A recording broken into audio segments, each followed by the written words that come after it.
All around us, like guys, we see so many different spaces out there, different things that are experienced by men. This term safe space, what does it mean? Ultimately, it's a space that you can be you, truly you. I guess for me, it's a space that I can take off my mask and armors that I wear into the world and experiment what it's like when I don't have these armors and mask. Because it's scary. And for me to take those off, it's a level of questioning, will I still be accepted as I am? Or will I be still loved as I am if I don't wear the traditional, I guess, armors and masks or personality, I guess, for me.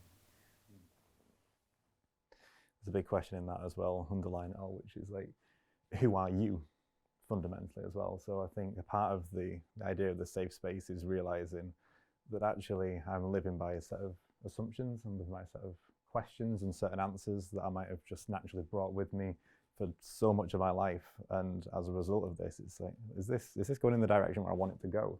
What happens if I picked a different assumption?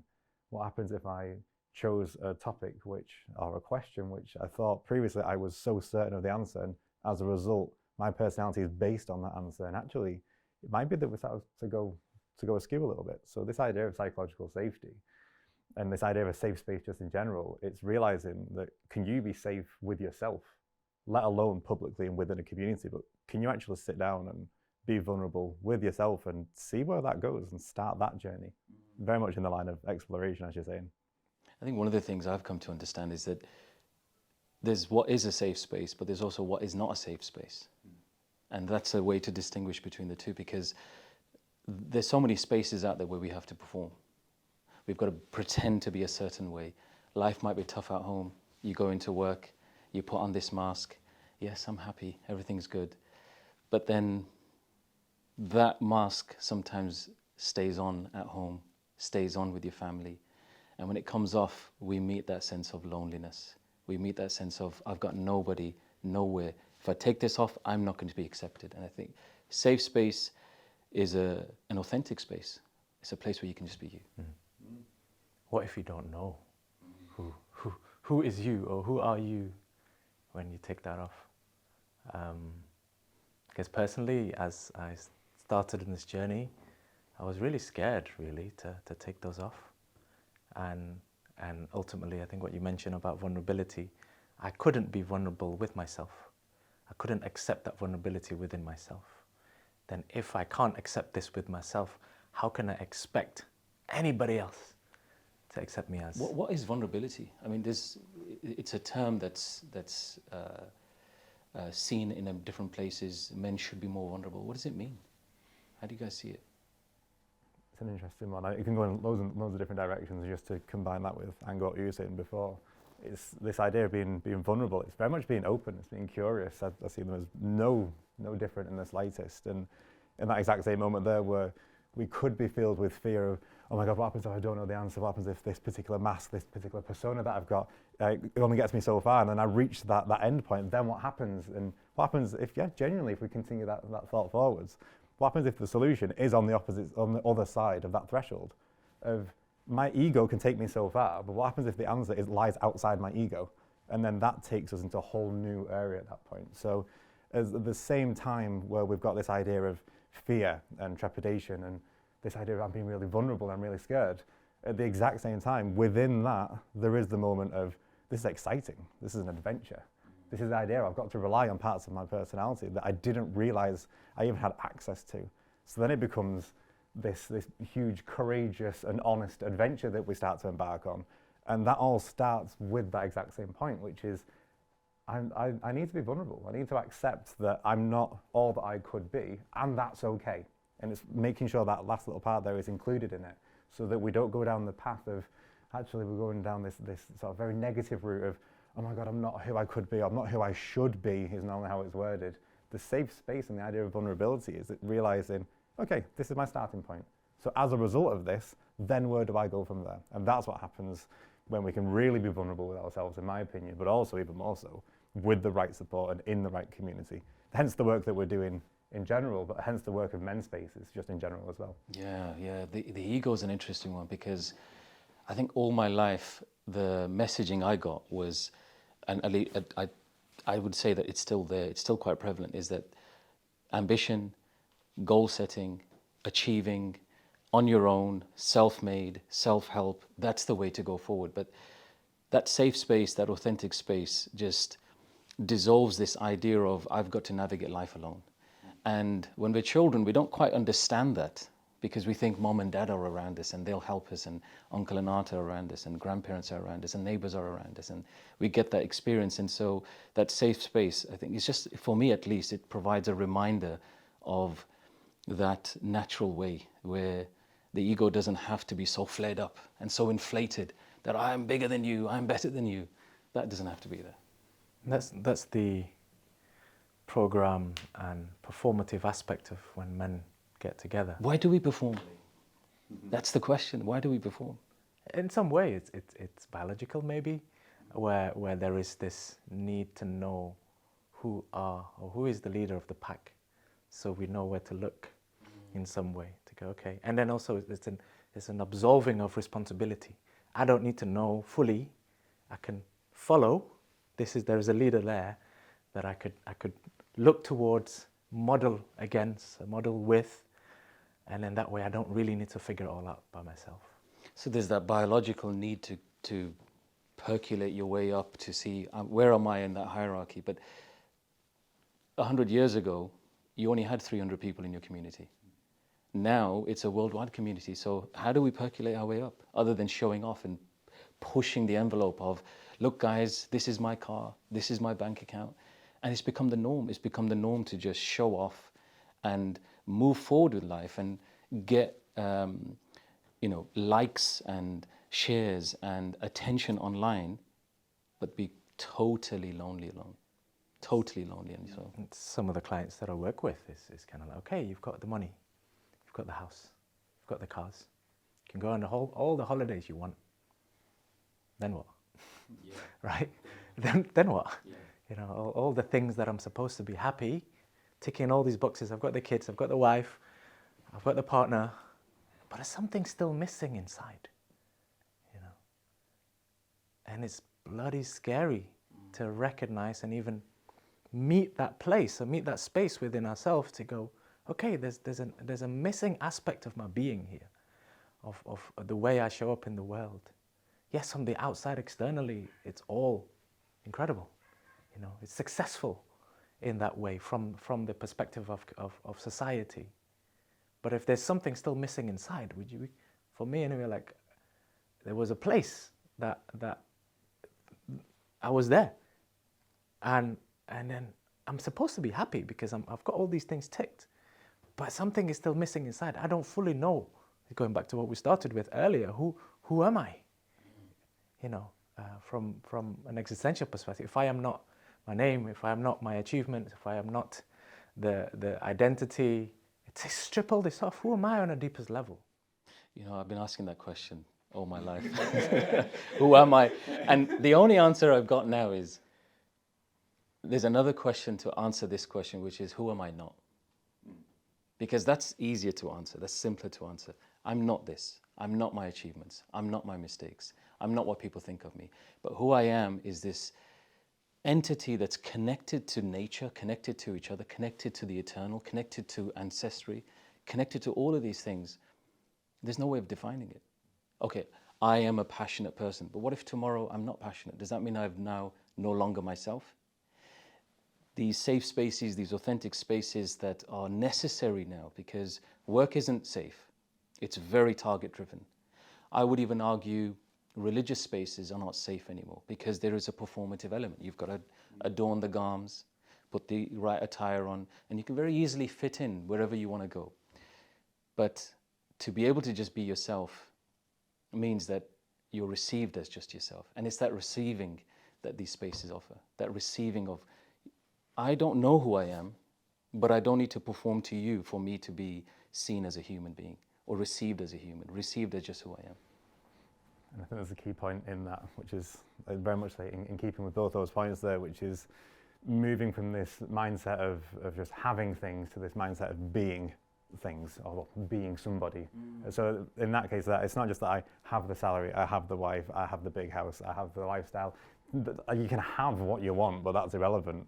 Like, if anything, then we're going to become even more terrified at that point in time, because if we've got it and we put too much of our personality in that, then if we take that away, if too much of our personality is invested, then it's almost like a part of us that's been taken away.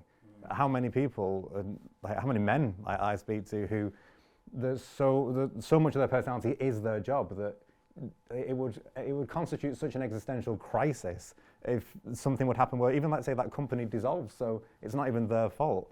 What would happen then to you as a person, not just as somebody who was a worker or somebody in that job, but just as a man in life as it stands? So the only, or not the only, but one meaningful step to move away from that is definitely going from this having to this being, which is very much, as we'll talk about in many separate conversations around this idea of values work, which is regardless of what anybody else wants of me, we can start to question why that's even relevant to begin with, but more importantly, what is it that I want? If I'm at point A here, and I want to be at some point B in the future, specifically what type of man am I showing up as in the future at that point in time? Not what job do I want, not how much money am I earning, nothing else like that. Is what type of man am I within that job? What type of man am I within that relationship? And if we can start to figure that out, then that's, again, come back to this idea before of this journey, this excitement and this exploration. It's an adventure then. I'm figuring out who Billy is at point A and who Billy could be at point B, and that's filled with the unknown. So if we start to get to this stage where we're a little bit too scared because we're losing control, rather than it being a moment of fear, that's the moment of excitement. That's the necessary precondition for me to become who I need to be in the future. This has to happen first. So it's not an obstacle. I just need to reframe in my head as this is the first key step. And I should be proud of myself, I should be brave, and actually take that next step from there and see what happens. So if anyone is listening at this point in time who's thinking, how do we even begin to manage all of this?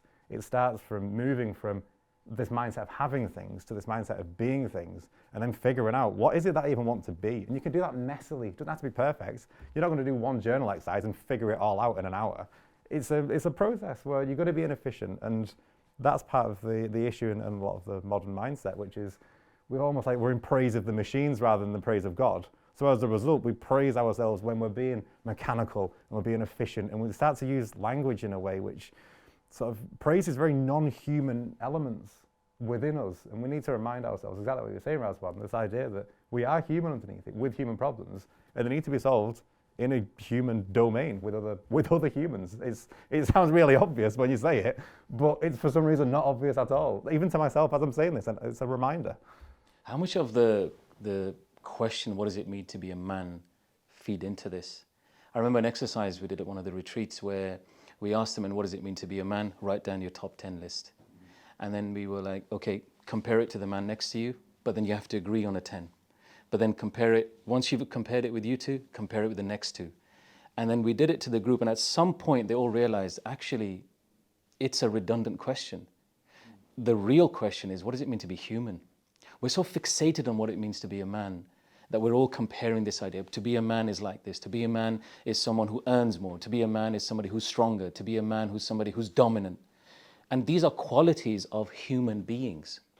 But to be a man is to be human. It's to understand the environment that you're in, the people that you're around, and how do I meet and tune myself enough to be in tune with what's around me. And that's that thing. If we don't have that, because when we're at work, we're performing. And to a degree, that's expected because there's a transactional nature there. But that transactional nature now has fed itself into our everyday lives. And even at home now, there's a transactional nature. I'll do this for you, you do this for me.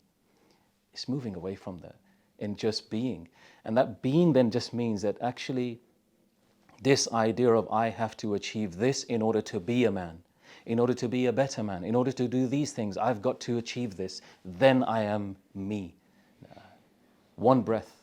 You're one breath away from accepting, but we've lost in touch with what that breath means. It goes back to the safety piece, really, there, to have the mindset to be able to stop performing, as you mentioned earlier, to stop identifying with the stories and the programming where how we're supposed to be as a man rather than as a human being, I need to feel safe within myself first, with myself. And what does it mean to feel safe with myself, with other men, with other people? And if I don't feel safe within myself, if I don't feel safe with other men, the old conditioning will re-emerge, because this is a pattern of conditioning on how we show up in the world.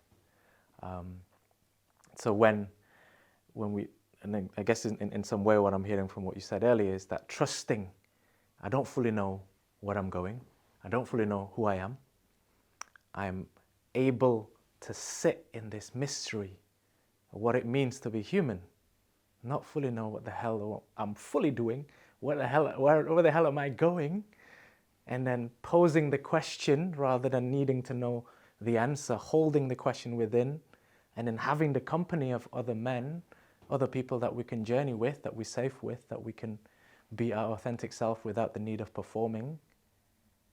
And then something happens. Fuck knows what that is. Right? But that's where the quality of the magic, I guess, in some way where we're able to be as ourselves, be a human being rather than human doing, trusting that in that space of being, the right thing will be said, the right actions will emerge, the right directions can be followed in that way.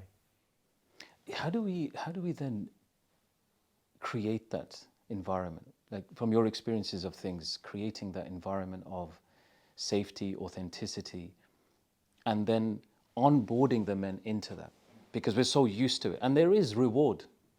There is reward there, or at the very least, a perception of a reward, because you might be rewarded in that transactional world, in that material world, in that performative world, or you might be chasing the reward. How do we move them from there to that safe space of, or that authentic space of realizing you're accepted as you are, however you've turned up? It's different. For me, it's about different gears. You know, it's like driving a car. In the performative world, I am gear number 4. I drive automatics. I don't really know. It happens automatically. I'm in a faster gear in life. There's, I'm joining the motorway. There's many other cars along the road that are going to the direction. Okay, I want more money. I want a bigger house. I want nicer things. And then here is in this space of being in the safe spaces, trusting that coming off the motorway, going in the country roads, trusting that slowing down to go, okay, it's nice surroundings. There's what else is here? Maybe I can pause, I can stop. Yeah. And then at the same time, it's creating that permission where for me is about how do I model this authenticity, vulnerability with the people that I'm around. And testing that, okay, how much of myself can I be with Billy, with Rizwan? And then is the other person meeting me where I am? Or are they shutting me down? You know what was a game changer for me was when I realized vulnerability is a gift. It's an act of love. If I'm going to be vulnerable with you, I've got to see it as I'm giving you a gift of an insight into who I am. Which means when we give a gift, it can be refused. And that's where we respect individuality. Which means then, okay, it may not be accepted here, but it will be accepted here. And it's that I am the agent of this doing. It's not just about, okay, because the journey isn't just about being vulnerable, but it's being measured with that vulnerability. And it's knowing that there are some places you fucking have to wear your armor.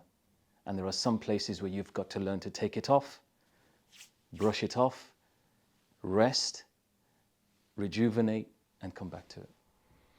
Yeah, I think as a side point with all this, the idea of rest is lost in the modern world compared to where it has been previously, which topic in and of itself.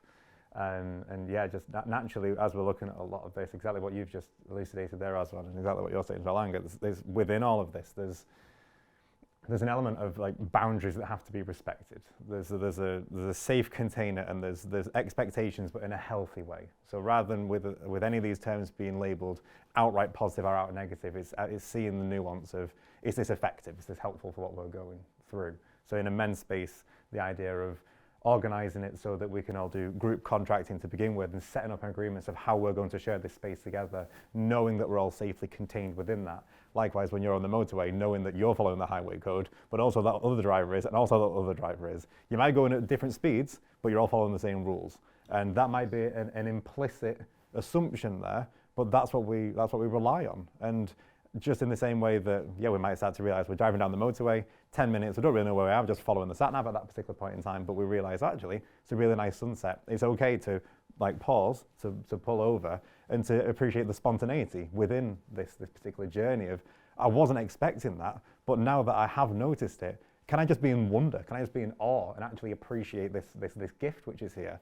Likewise, when we're doing men's work, and this idea of like retreats or just circles or whatever else it might be, this idea that within the container, we don't know exactly what's going to happen. We can't plan everything out, and it's not for us to be in control of that.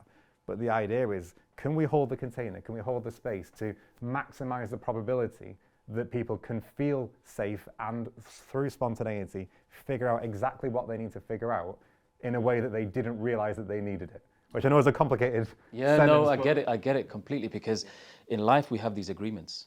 We've got agreements at home, and we're a certain position within our home framework. At work, there's an agreement. A lot of it's implicit, though. Yes. A lot of agreements implicit, right? And I guess for me, growing up with the boys, the conversations, level of conversations with the boys, it's okay to take the mick at each other, right? It's okay to watch football and talk about football. And then when it gets to a point that there is a level of uncomfortability, then the energy gets dissipated or gets squashed.